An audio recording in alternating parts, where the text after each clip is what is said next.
António José Seguro tomou posse como Presidente da República no dia de ontem e Miguel Morgado esteve atento ao seu discurso e apanhou aqui uma incongruência que eu próprio tinha, apontado durante a campanha eleitoral, que é o facto dos candidatos presidenciais, à exceção talvez de Catarina Martins e de André Ventura, que foram os únicos que disseram que queriam, apesar de tudo, mais intervenção. Pode haver outra exceção, mas Catarina Martins queria mesmo intervir de tal forma que queria mudar o rumo da política nacional a partir da Presidência da República, quando sabemos que a Presidência da República é um poder mais mediador, mas enfim, o que é facto é que Catarina Martins não foi apelidada de antidemocrática e no dia de ontem António José Seguro já se quis imiscuir no Executivo e, de certa forma, dar o seu palpite sobre as políticas públicas, quem diria? Não é verdade?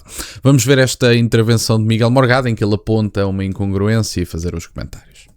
Até no seu rosto, na sua expressão, nos seus gestos, a tremenda compaixão que o move na aproximação que ele faz aos outros seres humanos enquanto político. E, portanto, ainda por cima, com a homenagem que ele fez a Marcelo Rebelo de Sousa, que estava lá sentado ao lado dele, ele vai tentar ser, ao jeito, na versão seguro, que não vai ser divertida, espontânea, como era a de Marcelo Rebelo de Sousa. Marcelo Rebelo de Sousa é o único.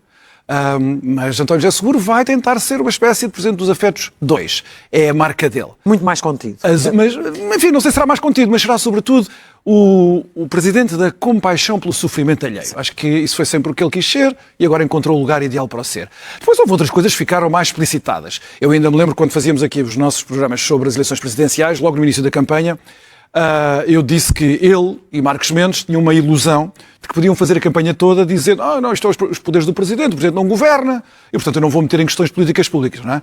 E eu, na altura, disse que ele era insustentável e acabou por ser insustentável e depois acabaram os dois a discutir as políticas públicas mais ínfimas. Ele hoje, a partir já com o Presidente da República empossado, ele pôs ali um caderno de encargos, não vou dizer que foi só ao Governo, mas a todo o Parlamento, que não foi pequeno, sobre o tal acordo consensual sobre a saúde. Ele fez ali várias exigências. Bem, para quem arrancou para isto a dizer que o Presidente não se metia nas políticas públicas, vai uma grande distância. Bom, mas isto era evidente e quer dizer, no meu entender, já se tinha tornado evidente e o próprio André Ventura apontou isso no debate que teve com António José Seguro. O meu amigo não pode fazer a campanha toda e agora ser Presidente da República a fingir que nada se passa do ponto de vista das políticas públicas e que tanto se lhe dá a política pública A como se lhe dá a política pública B, porque em última instância o meu amigo não tem poder executivo e, portanto, a iniciativa legislativa está no Parlamento e tal, e, portanto, ali no Parlamento e o Executivo e tudo mais, e, portanto, as políticas públicas ficam ou para a oposição aprovar entre si ou para o Governo conseguir aprovar com alguém, seja o Partido Socialista, seja o Chega, que em última instância é a única forma de se aprovarem medidas. E depois o António José Seguro, o Marcos Mendes, o Gouveia e Mel, eu não tenho cá opiniões sobre políticas públicas. O Gouveia e Mel até chegou a dizer que as eleições presidenciais, estas últimas, nem eram as eleições presidenciais, eram segundo as eleições legislativas, dizendo: eu não tenho nada a ver com políticas públicas, deixem-me em paz, eu quero dizer banalidades, no caso de Gouveia e Mel, vestir a minha farda e fingir que ter gerido uma operação logística da Covid-19 é suficiente para ser Presidente da República e, portanto, deixem-me em paz, eu vou-me manifestar sobre os assuntos da grande política, não quero cá falar de políticas públicas, isso são coisas que não me dizem respeito. E acabaram todos a falar de políticas públicas, porque é evidente que o Presidente da República não só pode tomar conta da agenda mediática, e é interessante que uma figura que tenha batido o número o recorde de número de votos e, portanto, um recorde espetacular, estrondoso, um apoio monumental do povo português, não se via uma pessoa na tomada de posse de António José Seguro. Ninguém quer saber de António José Seguro, essa é que é a verdade. As pessoas mobilizaram-se em torno de António José Seguro para não votar em André Ventura e, portanto, a República a celebrar e o povo português ninguém quer saber. Essa é que é a verdade. Não gostava de o dizer desta forma, mas é evidente. E, portanto, era óbvio que ele tinha que se manifestar sobre políticas públicas. Mais grave, era óbvio que ele sabia que ia ter, em última instância, que se manifestar sobre políticas públicas. Fingiu que não e, de repente, não, eu não me meto nisso, mas agora, meus amigos, vamos lá que agora eu quero que cumpram estes meus objetivos políticos. Isto lá está, é vender a banha da cobra, como se costuma dizer. Eu não me meto na primeira oportunidade que tem de discursar enquanto presidente empossado, cria logo um conjunto de objetivos políticos que ele quer ver atingidos.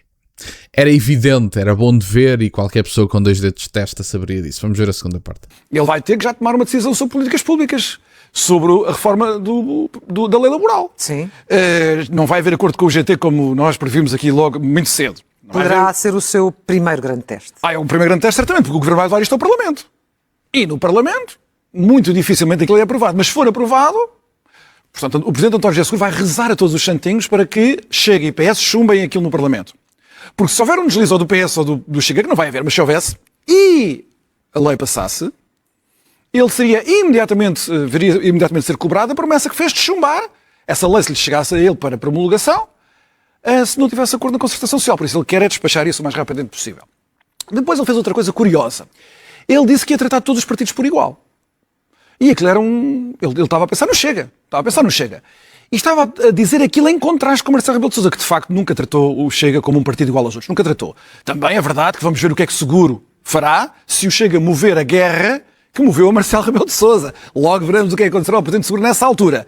Mas para já ele está ali a traçar uma diferença. Não, são deputados do povo, eleitos pelo povo, eu vou tratar todos os partidos por igual, por isso não vou excluir nenhum e conto com o Chega, embora não o tenha explicitado, mas implicitamente eu conto com o Chega para vermos reformas importantes para o país, para estabelecer consensos. Portanto, ele encarregou-se ali de, por assim dizer, normalizar o Chega, coisa que Marcelo Rebelo de Sousa, até ao último dia do seu mandato, nunca quis. Bom, meus caros, e basicamente foi esta a intervenção de Miguel Morgado. Eu percebo o que ele diz com a ideia da normalização do Chega. O Chega sempre foi marginalizado, digamos assim, por Marcelo Rebelo de Sousa, com um conjunto de atitudes, muitas vezes explícitas e bastante explícitas, diga-se de passagem, mas genericamente eram implícitas, eram determinadas ideias que não eram permitidas, fazia discursos a dar bicadas ao Chega e a André Ventura, depois pedia reparações históricas e levava porrada de criar bicho, perdoem uma expressão do André Ventura, mas, enfim, em última instância, eu acho que António José Seguro não terá que se manifestar sobre a reforma laboral porque ela não vai passar, e eu tenho pena porque há algumas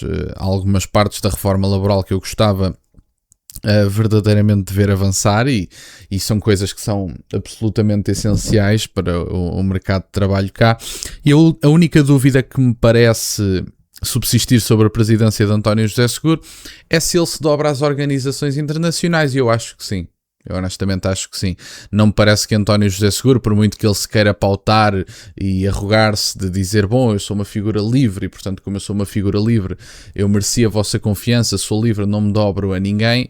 Eu acho que quando as organizações que restam da ordem mundial liberal tiverem basicamente fizerem algum tipo de pressão a António José Seguro, ele cede, porque em última instância ele não discorda assim tanto dessa ordem liberal como isso, e se é que discorda, o que quer que seja, eu acho que ele não discorda genericamente, e portanto António José Seguro vai-se dobrar aos interesses da ordem liberal, não tenho grandes dúvidas disso, porque ele próprio é favorável a este estado de coisas. Só dar uma nota, quando o Miguel Morgado diz que o Marcelo Rebelo de Sousa é o único, e para terminar, realmente é o único porque é um dos piores presidentes da República que nós já tivemos, e portanto se calhar é isso que o torna verdadeiramente único, e portanto era isto no fundo que eu tinha para partilhar. Vamos ver como é que vai ser a presidência de António José Seguro. Este discurso mostra que ele quer intervir nas políticas públicas, quem diria, e que de certa forma está disponível para um certo grau de normalização do Chega, que é coisa que não lhe cabe a ele fazer, mas de certa forma é, sei lá, justiça eleitoral, digamos assim. Era isto que eu tinha para partilhar. Obrigado por estarem desse lado, deixem o gosto e subscrevam. Têm as redes sociais do MBOE na descrição, por acaso de quererem fazer alguma doação. E nunca se esqueçam, meus caros, questionem tudo. Até à próxima.